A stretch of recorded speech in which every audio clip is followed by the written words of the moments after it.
Kthehemi sërish bashk në 17 minutat e fundit të bisedës për këtë mbrëmje. Jemi duke folur për rolin e kritikës letrare, por jo vetëm. Dhe ndërkohë, unë do doja të mbetesha në këto 17 minuta që përveç nivelit shkencor, akademik, artistik, po themi, ta përqendronim bisedën në këto 17 minuta të fundit në një nivel më praktik. Ne të gjithë ndeshemi me 10 tituj, çdo muaj, 10 tituj të rinj, që edhe po ta kishim mundësinë për t'i marrë të gjithë, edhe po të kishim jetuar 2000 vjet, nuk ja dalim dot t'i lexojmë të gjithë. Kështu që besoj që edhe në sensin e orientimit, kritika e ka këtë vlerë, pra jo vetëm për libra të së shkuarës, të kaluarës, po edhe për botime të gjinjeve të ndryshme, sot në ditët tona. Shikoni, ka një kontradikt herë po të nisemi nga vitrinat e librit, duket sikur prodhojmë çdo javë gjeni. Po në fakt, poezia, proza dhe teksti letrar ka mjaft problem. Në këtë kuptim unë do të thoja që diçka duhet rregulluar në marrëdhënie me lexuesin. Në marrëdhënie me lexuesin që dëshiron të lexojë librin, atë libër që preferon, librin historik, librin shkencor, librin letrar, librin limonat, librin bestseller e kështu me radhë, në situatën kur ka një hapësirë në gazet, në të cilën unë do të thoya që tashmë ata që merren me kritikë letrare duhet të ftohen. Është mendimi i profesionistit. Nuk ka kohë për të menduar. Nëse kërkohet ndërmjetës, ndërmjetësi është lexuesi specializuar. Dhe ky ndërmjetës, aq sa është, duhet ftuar. Duhet ftuar madje edhe në këto vitrinat që bëhen në televizion. Çdo të thotë. Gazetari me të drejtë doli ky libër, është kryever, por është kështu dhe nuk ka se si të hyjë, nuk mundet të hyjë. Në këtë kuptim mund të thoya që media ka shumë në dorë të ndikojë te ky moment që të shkojmë te libri, te çfarë do lloj libri, por të ndalemi te libri me vlerë. Te libri me vlerë që e kalon sitën e leximit të gjithëve dhe sitën e leximit profesionist. A duket sikur keni mbetur pak tradicional, për shembull. Unë jam e interesuar për libra me karakter ekonomik. Po marr një shembull, tani një lexues i vëmendshëm, i kujdesshëm, i cili e vlerëson mendimin tuaj pa diskutim, kjo nuk diskutohet, po nuk pret domosdoshmërisht t'ju ftojë dikush në gazetë, sepse është i përfshirë në një klub lexuesish të librave me karakter ekonomik në botë, të cilët bashkëpunojnë me njëri tjetrin dhe sugjerojnë libra të njëri tjetrit. Absolutisht. Kështu ndoshta këto tradicionalet. Personalisht jam kundër idesë që kritiku është ndërmjetës. Kritiku është një lexues. Prandaj dhe pyeta që para çfarë lexuesi është një kritik. Absolutisht. Do thotë, është një lexues i cili është i specializuar dhe ka një dallim. Pse është i specializuar? Është marrë me intensitet për të vërtetuar se ku janë vlerat. Ndërsa lexuesi, unë do të thoya, shkon te interesi i tij. Te interesi i leximit të një libri, do të thoshe aplikativ, që ka të bëjë me kuzhinën, që ka të bëjë me gatimin, që ka të bëjë me shumë elemente të tjerë, shkon te libri shkencor, shkon te libri i lehtë, le të themi kështu, dhe pastaj lexuesi. Te libri i verës, nuk e kam kuptuar asnjëherë çdo me libra vere, libra dimri, po s'ka problem. Ka një problem. Libri i verës është ai libër që lexohet dhe nisur nga sa kam parë, e linin kosh. Pasi mbaronin librin, ishte libër i lehtë, e linte aty, nuk e merrte më me vete sepse është për atë periudhë. Të gjithë këto se kuptoj se mund të ndikojë diellit e mënyrës se si lexojmë ne. Jo, janë tipologji, do të thosha, që emërtohen, por nuk ka rëndësi shumë emërtimi. Ka libra të gjitha llojeve dhe natyrisht lexuesi shkon te interesi i tij. Lexuesi specializuar duhet të jetë shumë i përgjithshëm kur thot fjalën e vet. Ndonse autori shqiptar është gjeni. Do të thonë është dhe ky moment që po ti thuash qoftë dhe një vërejtë në fund, ka një lloj problemi të tillë. Megjithatë, unë do thoya, kritika nuk është ndërmjetës, kritika është një dritare që ai që do ta shoh, le ta shoh. Ai që do të kalojë pa e pa është e drejtë e tij. Profesor? Në keqardhë them që ne shqiptarët nuk para bëjmë shumë punë të kujdesshme me librin dhe për t'i ofruar nxënësve dhe studentëve. Unë her pas here bëj këtë gjë edhe për letërsinë artistike, jo vetëm sociologjike, e bëj her pas here. Edhe më gëzon fakti një pjesë e mirë studentëve i mbajnë qenime dhe pastaj me sondimet kuptoj që i ka filluar i lexoj. Unë e bëj këtë gjë her pas here për letërsinë artistike. Për mua e kam bindje totale që nuk mund të bëj sociolog nëse nuk lexon letërsi artistike cilësore, shumë të mirë, prozë, poezi. Një sociolog ka thënë, unë kam mësuar nga Balzacu për ekonominë franceze, më shumë se nga gjithë ekonomistët francezë marrë bashku. E sepse edhe në atë formë bëhet më më kollaj. Edhe në artistikisht bëhet më kollaj. Tani, për mua, ne me shmit kemi një grup njerëzish që ofrojnë libra, që sugjerojnë libra. Kam lexuar një tregim shumë interesant, Bukinisti Mendel të Zvajgut. Bukinisti Mendel, kushdo që i trokiste në dyqan, ai jep të udhëzime, sqarime shumë interesante, me shumë shpirt. Ne fatkeqësisht nuk kemi një grup të tillë njerëzish që mund të jenë në bibliotekë, mund të jenë edhe mësues, sepse kritika, si kritik, ne mund të kemi shumë kritik profesionistë që ta bëjnë këtë gjë. Por unë kam përshtypjen që nëse ne do të kemi një plejad kritikësh profesionistë, të cilët natyrisht ata nuk do t'i bëjnë këmbanave të mëdha, por nëse një shkrim i mirë i një kritiku profesionist, nëse shkruar në Umberto Eco një shkrim, një mendim për një libër, letërsi lexuesit shtojnë shumë. Sajtë të ndikimit të Umberto Ecos, një figurë e madhe, figurë poliedrike. Në fakt, në cilën do lloj kritike që të bëj të kuriozon, pse ai ka menduar ashtu për filan vepër.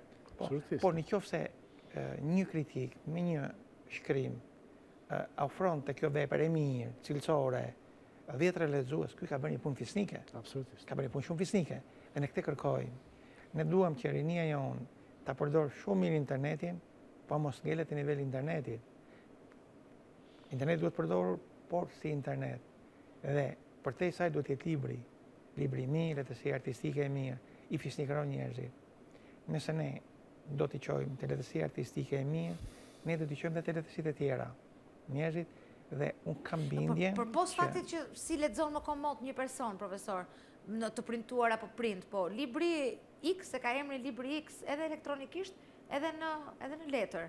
Boll që të lexosh atë. Pavarësisht që unë nuk lexoj dot elektronikisht. Edhe një email të gjatë do duhet ta printoj. Libri i letër ka magji tjetër. S'mund ta zëvendësoj libri elektronik. Aty mbajnë shënimet.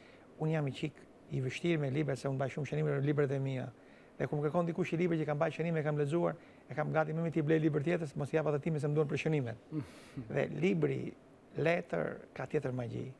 Nuk mund të jetë libër elektronik. Aty s'mban dot shënime, te libri elektronik. Aty elektronikisht të kemi boj. E mbahet dhe aty po edhe syt i konsumon shumë më tepër se sa letra.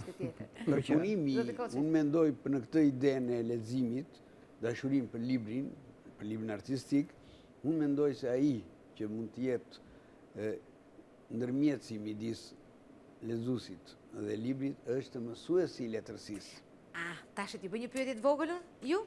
Sepse në momentin që ne themi fjalë të mira për një autor apo për një tjetër, rrezikojmë klientelizma deri në fazën që mësuesi i shkollës të propozon librin e Beharit, edhe për atë orën e famshme të vetme të bisedës letrare, se e ka shok. Tani çfarë presim neve që në momentin kur mësuesi që duhet të jetë figura, do ndajt sa para me Beharin, po të shitet ai libri aty, 1000 lekë imi, 2000 lekë joti, e di, duket shumë e shëmtuar kjo që po them, por ne duhet ta pranojmë që kjo ndodh aq shpesh sa edhe kjo është bërë e rrezikshme.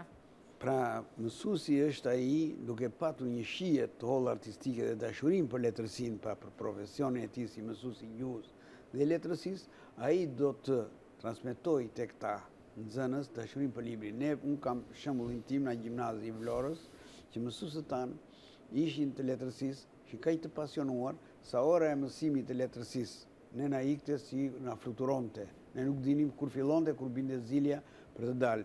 Qoftë kur na shpjegonin letërsinë greko-romake, qoftë kur na komentonin Shakespeare-in, apo një poet si Naim Frashi, apo Lazgush Poradeci, apo Migjeni. Pra, përpunimi i shijes letrare bëhet që në shkollë, që në fillore me mësuesit se si ja komenton, pra ditë zbuloj sekretet dhe magjinë e artit letrar. Dhe këtu mendoj që kemi shumë pak mësues që bëjnë këtë gjë. Fatkeqësisht, duke mos qenë të përgatitur vetë këta mësues, që nisën nga interesat voglave të një autor diun shembull, që shkruajnë për fëmijë, edhe i bie në shkollë ato dhe kur më ka dhënë, i kam lexuar asnjë as letërsi asnjë, dhe nxënësit i thonë do ta blesh ti këtë, gjë që ndaluar. Në fakt, mësuesit detyrojnë nxënësit të blej librin. Ato kanë kritere tjera se si duhet të hyjë libri në shkollë.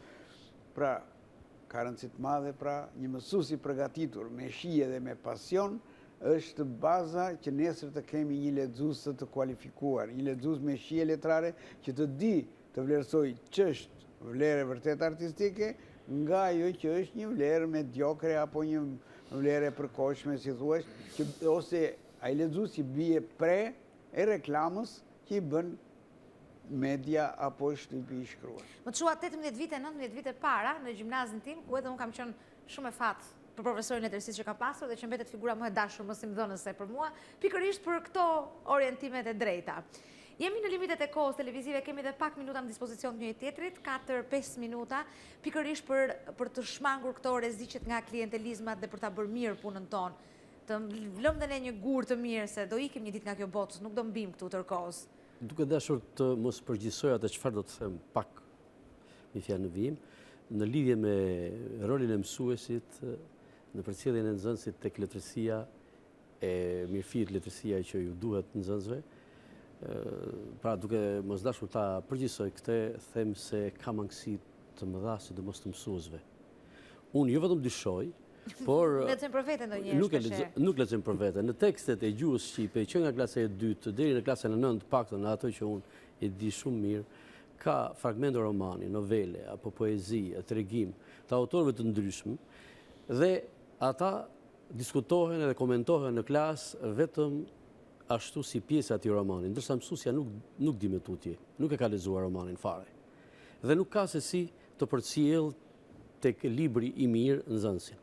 Po e anashkalojmë faktin që mësuesja mbase më merr librin tim për të bërë një negativitet edhe më të madh. Por nuk di edhe s'ka lexuar edhe romanin pjesa e cilit trajtohet në një orë mësimi.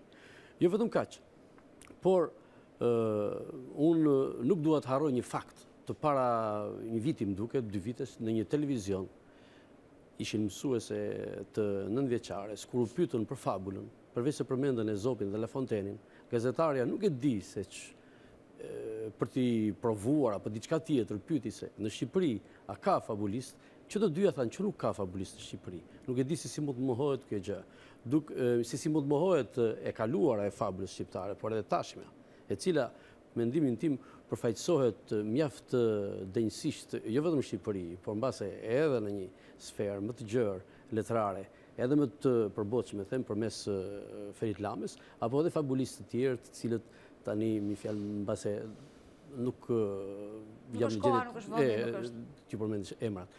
Prandaj do thosha që edhe nëse e mendojmë se nuk ekziston kritika letrare ose nuk na duhet fare, mësuesi mund ta bëjë shumë mirë këtë gjë, pra ta orientojë drejt fëmijën, meqense leximi fillon që në këtë moshë, ta orientojnë drejt fëmijën, drejt librit që i duhet, drejt librit që është e që ka vlerë. Merdi për të qeshur tani se para ca ditësh kam takuar një të re 23 vjeçare që nuk e dinte që monologu i plakës Nici ishte prozë.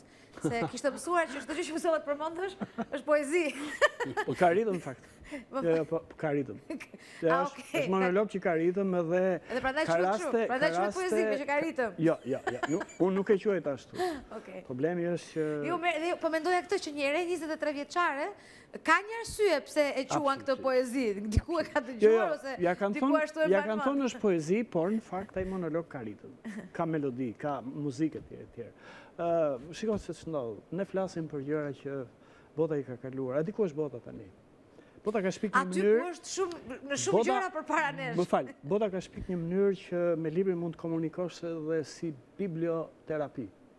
Ka në Angli, ka në Çeki, ka në gjithë vendet e Evropës, sallone, kafe, libra, ku tjetrit i ofrohet që të mos marrë ilaç, të lexojë një libër dhe të ketë një përmirësim etj. Pra, dimensioni i librit është shumë më tepër se çfarë ndodh me shkollën, se çfarë ndodh tek e fundit me mentalitetin tonë. Është dritare që na jep që nga momenti i ekzistencës së qenies njerëzore edhe deri në fund. Dhe kësaj pasqyre elektronikisht apo me letër, ky është një problem kredi hapur. Problemi është këtu. Problemi është këtu. Në internet ka humbje kohe sepse merren shumë me pjesën jo formuese, merren me informimin.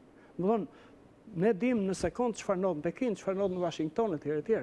Formimi merret në libër. Se si do ta lexosh, ky është një problem tjetër. Po, ky është një çështje tjetër. Absolutisht, është një problem tjetër, por unë do të thoja që le t'i ofrojmë shanse të tjera. shanse do të thosha që të tentojmë pak të ndryshojmë. Nuk ka se si të marrim gjëra të gatshme, mos i presim të gatshme. Lexuesi do shkojë te libri që i intereson. Natyrisht, pjesa e profesionistit është funksionale, por duhet bërë si e tillë. Duhet bërë si e tillë. Unë do të thoja që nuk ka një gazetë që të jetë e ofrueshme për mendimin e specializuar. Për klanet saktuara, ky është problem tjetër. Por, siç është politika, siç është shoqëria, siç është media, siç etj, jemi në një problem. Do duhet të raportohemi sy për sy me vetveten. Dhe atë që nuk është në rregull, të kemi kurajon ta themi. Atë që është vlerë, të mos presim ta themi derisa autori të vdesi dhe t'ia këndojmë këngën, ishte më i madh i të mëdhejve etj. Le t'i themi gjërat në kohë. Le t'i themi gjërat atëherë kur duhet. Atëherë kur ka vlerë, atëherë kur ndikojmë pak më shumë në zbukurimin e jetës së njeriut. Unë uroj që pasqyra të bëhet pasqyre të rrëfimit, të bëhet pasqyre edhe këtyre ideve, këtyre probleme që u ngritën në këtë diskutim. Dhe më mirë se sa kaq, nuk kemi si ta mbyllën, unë falenderoj të katërt dhe zotërinë që keni qenë në këtë studio me ne dhe keni ngacmuar po themi sa do pak, sikur secili bëjt punën e vet, pak nga detyrimet e veta të ditës me pagesë, të bëjnë një gjë nga këto pa pagesë të vogël, ne do ta kemi shoqërinë më të mirë nesër. Ju falenderoj të gjithëve që keni qenë. Natën e mirë, do të shihemi bashkë nesër pasdite. Mirupafshim.